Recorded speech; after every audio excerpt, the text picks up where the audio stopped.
कल का हम लोगों ने 3 रिएक्शन पढ़ा है,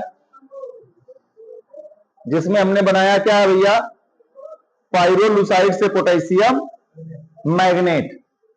हमने बताया था कि सीधे किसी विधि से बना पाना असंभव है, नहीं बनाया जा सकता।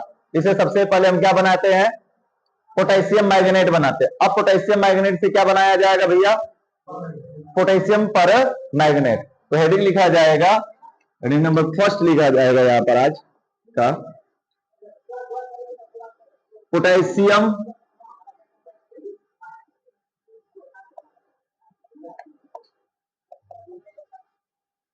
पोटेशियम मैग्नेट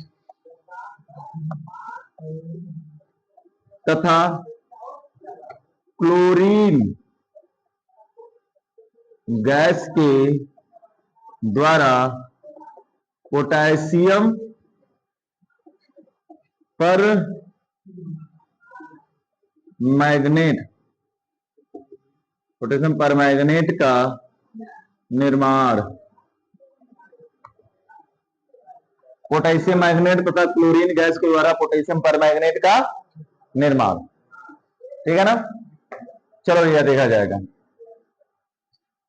क्या कह रहा है भैया, K2MnO4 प्लस किसके साथ क्रिया करा दी जाए भैया, Cl2 क्लोरीन के साथ क्रिया करा दी जाएगी। तो क्लोरीन से क्रिया करेगा कुछ नहीं होगा जी, देखो इधर यहां से K निकलेगा, यहां से Cl क्या बना लेगा, KCl, और यहां पर बच जाएगा एक KMnO4। एक यहां से K निकला, Cl के साथ KCl बना लिया और प्लस KMnO4 बना लिया। बैलेंस करने की बात आएगी, 2 लगा देंगे और यहां पर 2 है, 2 दूना के 4, 2 लगा देंगे 4। देखो 2 दूना के 4, 2 और 2 4 पोटेशियम। मैग्नीज 2 है, मैग्नीज 2 है, ऑक्सीजन 8 है, ऑक्सीजन 8 है, क्लोरीन 2, क्लोरीन 2 बराबर हो गया और बन गया पोटेशियम पर मैग्नेट, बन गया ना। तो चलो लिखा जाए परिभाषा। अरे रिएक्शन हेडिंग लिखे, परिभाषा लिखोगे तब न उतारोगे रिएक्शन। देखो परिभाषा, जब पोटेशियम मैग्नेट की विक्रिया, जब पोटेशियम मैग्नेट की विक्रिया क्लोरीन के साथ कराते हैं तो, क्लोरीन के साथ कराते हैं तो पोटेशियम परमैंगनेट प्राप्त हो जाता है, पोटेशियम परमैंगनेट प्राप्त हो जाता है। Heading number second, potassium magnet तथा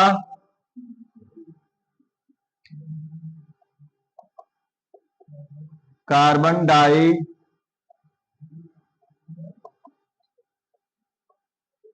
डाइऑक्साइड के द्वारा पोटेशियम मैग्नेट का निर्माण।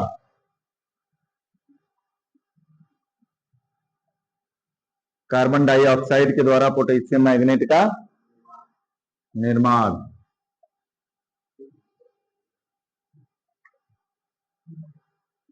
चलो भैया देखो, जब इसके ऊपर कार्बन डाइऑक्साइड गैस प्रवाहित कराई जाएगी तो KMnO4 बनेगा, प्लस MnO2 बनाएगा, प्लस K2CO3 बनाएगा। बैलेंस करना हो जाएगा हम लोगों को। बैलेंस करने के लिए 2 लगा देंगे, ये 2 दूना के 4 हो जाएगा। तो मैग्नीज यहां पे 2 करना पड़ेगा, मैग्नीज 2 1 3, 2 1 3 हो जाएगा। तो यहां पर कर दें 3, 3 दूना के 6, 3 दूना के 6, 2 1 3, 2 हुआ, 2 4 हुआ, 2 दूना के 4, 4 2 6, 2 कर देंगे, कार्बन 2 हो जाएगा। ऑक्सीजन बैलेंस किया जाए बच्चा, 3 चौके 12, 12 4 16, 4 दूना के 8, 8 2 10, 10 6 16 बन गया। अब बताओ जरा इसका नाम क्या है, व्हाट इज दिस नाम है? क्यों नहीं इसको पाइरोलुसाइड कहेंगे? क्योंकि ये शुद्धियां ये लैब में बनाया गया है, तो ये प्योर है, इसलिए पाइरोलुसाइड इसको नहीं कह सकते, इसको कहेंगे मैग्नीज, मैग्नीज डाई ऑक्साइड, कल हमने बताया था। और यह है पोटेशियम कार्बोनेट। तो क्या कहेंगे भैया कि पोटेशियम मैग्नेट की क्रिया कार्बन डाइऑक्साइड के साथ कराते हैं तो पोटेशियम पर मैग्नेट प्राप्त हो जाता है। लिख लिया जाए परिभाषा, देखो जब पोटेशियम मैग्नेट की अभिक्रिया जब पोटेशियम मैग्नेट की अभिक्रिया जब पोटेशियम मैग्नेट की अभिक्रिया कार्बन डाइऑक्साइड के साथ कराते हैं तो कार्बन डाइऑक्साइड के साथ कराते हैं तो कार्बन डाइऑक्साइड के साथ कराते हैं तो पोटेशियम परमैंगनेट प्राप्त हो जाता है। पोटेशियम परमैंगनेट प्राप्त हो जाता है। रिएक्शन लिख लो। रिएक्शन का मतलब क्या है, सुनो है भैया, लुक एट बोर्ड पर। कल हमने 3 रिएक्शन लिखी थी, आज 2 रिएक्शन हमने लिखा था। एक तो एक ये हुआ, एक K2MnO4 प्लस Cl2 के द्वारा हमने बनाया KMnO4 प्लस 2KCl। बैलेंसिंग अपना करते रहना, इसमें बैलेंसिंग बाद में करेंगे, हम समझा रहे हैं। ये 2 विधियां हैं हम लोगों की भैया क्या करने के लिए, किस चीज के लिए, पोटेशियम परमैंगनेट बनाने के लिए। तो सर इन दोनों को लिखवाना चाहिए था, ऊपर वाला क्यों लिखवाया गया 3 रिएक्शन? ऊपर वाली 3 रिएक्शन ये थी, MnO2 प्लस क्रिया किसके साथ कराएंगे भैया, सबसे पहले KOH प्लस O2 के साथ। तो क्या बन गया भैया, K2MnO4 पोटेशियम मैग्नेट बना, प्लस क्या बना, H2O। दूसरी रिएक्शन में कराया MnO2 plus K2CO3 plus O2 के साथ कराया हमने, तो क्या बन गया भैया हमारा यहाँ पे KMnO4 K2MnO4 प्लस निकला CO2, ठीक है ना। फिर एक लिखा हम लोगों ने MnO2 plus KNO2 plus KOH, reaction बनाया K2MnO4 प्लस बना KNO3 प्लस बन गया H2O। ये प्रोडक्ट बने भैया। 3 रिएक्शन से कल हम लोग पढ़े थे। अब इस 3 और इस 2 का मतलब क्या है, देखो पेपर में अगर केवल कहता कि पोटेशियम परमैंगनेट बनाइए, नाम नहीं लिया, कहा कि पोटेशियम परमैंगनेट का एक बनाने की विधि लिखिए, तो हम क्या करेंगे, इन तीनों में से कोई भी एक रिएक्शन उठाएंगे, उस रिएक्शन के साथ इन दोनों में से कोई एक रिएक्शन उसके नीचे लिख देंगे। समझ पाई बात है? सबसे पहले क्या बनाएंगे, पायरोलुसाइड से पोटेशियम मैग्नेट, तीनों में से किसी भी द्वारा बनाएंगे, और बनाने के बाद पोटेशियम मैग्नेट बन जाएगा। और फिर इन दोनों में से कोई भी एक रिएक्शन लिख देंगे कि पोटेशियम बने हुए पोटेशियम मैग्नेट की क्रिया क्लोरीन या कार्बन डाइऑक्साइड से कराने पर पोटेशियम पर मैग्नेट प्राप्त हो जाता है। कोई भी एक रिएक्शन उसके नीचे चिपका देंगे। जैसे हम मान लेते हैं कि हमसे पूछा गया कि पोटेशियम पर मैग्नेट का निर्माण करिए, हमें ये वाली रिएक्शन से याद है और ये वाली रिएक्शन से याद है, तो इसको सबसे पहले लिखेंगे और इस रिएक्शन के नीचे इसको लिख देंगे, बन गया पोटेशियम परमैंगनेट। और परिभाषा क्या लिख देंगे, पूरा कहेंगे कि सर्वप्रथम पायरोलुसाइड की विक्रिया पोटेशियम हाइड्रोक्साइड से कराते हैं तो पोटेशियम मैग्नेट बनता है। बने हुए पोटेशियम मैग्नेट की विक्रिया कार्बन डाइऑक्साइड के साथ करा देते हैं तो पोटेशियम पर मैग्नेट प्राप्त हो जाता है। और इन दोनों रिएक्शंस को लिख देंगे। हाँ, प्रश्न अगर पूछा ऐसे तो हम बता रहे हैं, इन तीनों में से कोई एक, इन दोनों में से कोई एक चिपका दो, बन गया, ठीक है। लेकिन अगर उसने घुमाकर कहा कि पायरोलुसाइड तथा पोटेशियम कार्बोनेट, पायरोलुसाइड तथा पोटेशियम कार्बोनेट व क्लोरीन गैस के द्वारा पोटेशियम परमैंगनेट का क्या कीजिए, निर्माण कीजिए। फिर से ध्यान सुनो, पायरोलुसाइड तथा पोटेशियम कार्बोनेट व क्लोरीन गैस के द्वारा पोटेशियम परमैंगनेट का निर्माण कीजिए, तो इन तीनों को तो एक साथ नहीं कर सकते ना भैया। तो सबसे पहले कहने का आशय क्या है कि पोटेशियम मैग्नेट पायरोलुसाइड की विक्रिया पोटेशियम कार्बोनेट से कराएंगे। अब फिक्स कर दिया कि ये और ये वाली रिएक्शन नहीं है, हम तीनों में से कोई नहीं लिख सकते अपने मर्जी से। तो पायरोलुसाइड की विक्रिया पोटेशियम कार्बोनेट और ऑक्सीजन के साथ कराएंगे पोटेशियम मैग्नेट बनेगा, और पोटेशियम मैग्नेट की क्रिया किसके साथ करा देंगे, क्लोरीन के साथ, तो फिर क्या बनेगा, पोटेशियम पर मैग्नेट। बातें समझ में आ रही है? अगर कहा उसने कि नहीं पायरोलुसाइड तथा पोटेशियम हाइड्रोक्साइड और कार्बन डाइऑक्साइड गैस के द्वारा कीजिए, तो इसको लिखेंगे, फिर ये वाले लिखेंगे। मामला समझ में आ रहा है? इसलिए हमने इन तीन को अलग लिखाया, इन दो को अलग लिखाया। अगर कॉम्बिनेशन कैसे भी बना सकता, नहीं तो हम तो इसका इसका एक साथ करा देते, इसको इसको एक साथ करा देते। पेपर में इसको पता चला कि इसके साथ पूछ दिया तब काम गड़बड़ हो जाएगा। इसलिए सबसे पहले पायरोलोसाइट अलग लिखा है हमने ये, और आना तो यही था, इस बार आया था पेपर में। पेपर लाए हो? पेपर है किसी के पास? दो दिखाते हैं क्वेश्चन किस हिसाब से पूछा था।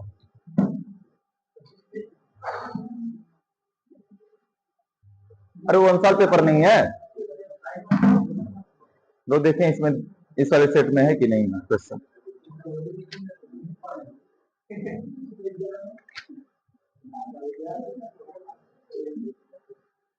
हाँ है, लेकिन इसके अगले वाला पोटेशियम डाइक्रोमेट वाला देखो, 3 नंबर का रिएक्शन आया, 2 नंबर का।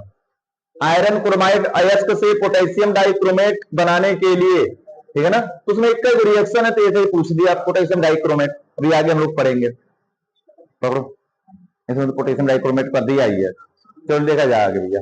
समझ में बातें हमारी आई हैं, फिर से समझा दे रहे हैं। अगर उसने कहा, सुनो अगर एग्जाम में पूछा गया कि पोटेशियम परमैंगनेट बनाने की विधि लिखिए, हम इन तीनों में से कोई भी एक रिएक्शन के साथ इन दोनों में से किसी एक को मर्ज करा देंगे। तुम्हें अगर ये वाला याद है और ये वाला याद है, तो इन दोनों को एक साथ मर्ज करा दो, इसके साथ इसको मर्ज करा दो, इसके साथ इसको मर्ज करा दो, चाहे इसको किसी को भी प्रायिकता बनाकर मर्ज करा सकते हैं।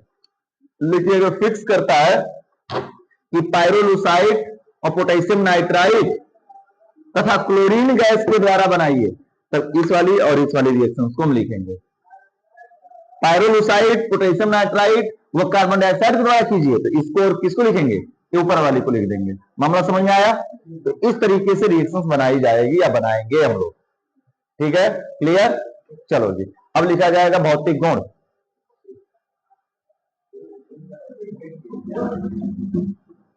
है तब, अरे भौतिक गुण रासायनिक गुण सब ना रहेगा भैया। रिएक्शंस लिखे हो कि नहीं लिखे हुए यार? लिख लिया ना? भौतिक गुण लिखो, लिखो यार, यह ठोस क्रिस्टलीय पदार्थ है, पहला नंबर, पहला नंबर है, यह ठोस क्रिस्टलीय पदार्थ है, यह ठोस क्रिस्टलीय पदार्थ है।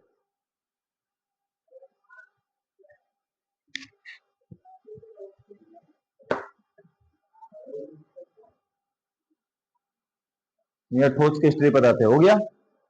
चलो दूसरा नंबर लिखा जाएगा, यह बैगनी रंग का होता है, यह बैगनी रंग का होता है,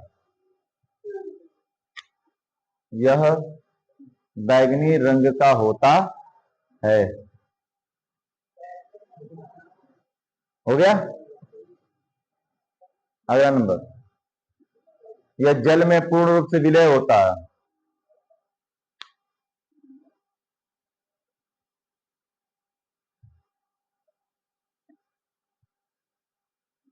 यह जल में पूर्ण रूप से क्या होता है?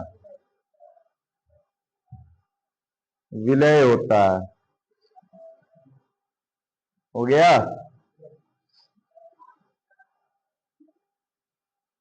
आगे जाना जाए,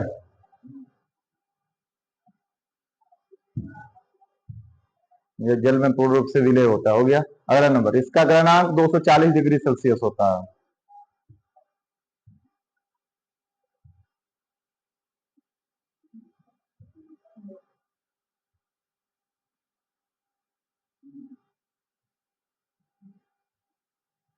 इसका गलनांक 240 डिग्री सेल्सियस होता है, हो गया। चलो भैया, हेडिंग लिखा जाए रासायनिक गुण।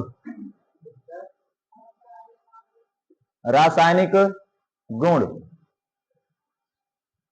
रासायनिक गुण बोले तो रासायनिक डेली बन सकता है ना, है? चीनी लिखवा दिया जाए, चीनी नहीं कोई खाएगा, कड़कर कर करेगा, डेली पे माटी रहता है, आई देखा, यही से कर है, माटी होता है, मटिया भर के बेच है। वो माटी मिला के बेचता है, यही तो कह रहा है। चलो भैया अगली हेडिंग रासायनिक गुण।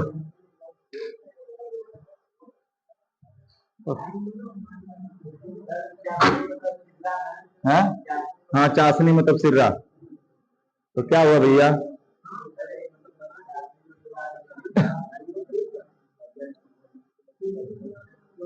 रासायनिक गुण में सुनो सुनो गौर से दुनिया वालों, एक बात अब ध्यान से सुन लो। पोटेशियम परमैंगनेट एक ऐसा आदमी है जो कहीं अकेले नहीं जाता, इसका एक खास मित्र है, उसके साथ ही वो अभिक्रिया करेगा।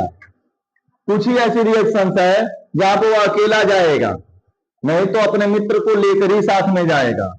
अकेला जा ही नहीं सकता क्योंकि पता है कि मार खा सकता है। इसका परम मित्र है सल्फ्यूरिक अम्ल। पोटेशियम परमैंगनेट का परम मित्र कौन है? सल्फ्यूरिक अम्ल। अगर हम कहेंगे किसी से भी क्रिया कराने की इसकी बात, तो सबसे पहले यह सल्फ्यूरिक अम्ल से क्रिया करता है, फिर उसके बाद उससे क्रिया करेगा नहीं करेगा आगे की बात है, ठीक है ना। तो सबसे पहले क्रिया होगी सल्फ्यूरिक एसिड से। चलो भैया दिखा जाए पहले हेडिंग, अल्कोहल से अभिक्रिया। पकड़ो इसको, बैठो अभी। अल्कोहल से अभिक्रिया पहले हेडिंग भैया रासायनिक गुण में।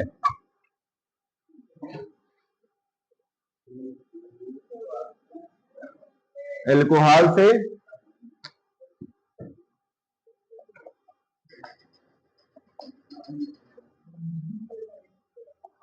हाँ भैया, अरे भैया अल्कोहल ही कहा जाता है, अल्कोहल लिखा जाता है।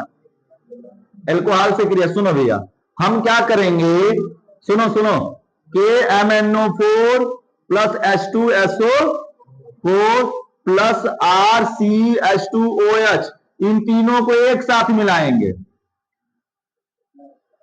हमने बोला कि पोटेशियम परमैंगनेट अकेला कभी क्रिया नहीं करेगा, इसका परम मित्र कौन है? H2SO4। इन तीनों को एक साथ मिलाया जाता है। जब तीनों को एक साथ मिलाते हैं तो होता सबसे पहले क्या है कि जो पोटेशियम परमैंगनेट वो क्रिया सबसे पहले किससे करता है? सल्फ्यूरिक अम्ल से। तो बनाएगा क्या भैया? KMnO4 plus H2SO4। कहीं पर भी कभी भी दो मेटालिक यौगिक दिखे और वह सल्फेट से क्रिया करे, कार्बोनेट से क्रिया करे, फास्फेट से क्रिया करे, नाइट्रेट से क्रिया करे, तो वह दोनों मेटालिक यौगिक दोनों के दोनों ही फास्फेट, सल्फेट, नाइट्रेट, कार्बोनेट बनाएंगे।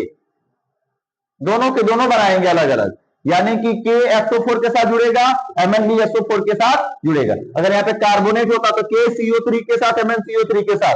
अगर फास्फेट होता तो K भी जुड़ता और Mn भी जुड़ता। अगर कोई भी दो मेटालिक यौगिक, फिर से सुन लो, अगर सल्फेट, कार्बोनेट, नाइट्रेट, फास्फेट से संयोग करेगा तो दोनों के दोनों वह बनाएंगे अलग अलग। यानी कि K जुड़ेगा SO4 के साथ तो K2SO4 बन के निकलेगा, प्लस Mn जुड़ेगा SO4 के साथ तो MnSO4। अगर ये कार्बोनेट होता तो K2CO3 MnCO3 बनता। अगर यहीं पर नाइट्रेट होता तो KNO3 और MnNO3 का होल का ट्वाइस बनता, ठीक है ना। फास्फेट होता PO4 PO4 होता तो यहां पे बनता K3PO4, यहां पे बनता Mn3PO4 का होल का ट्वाइस।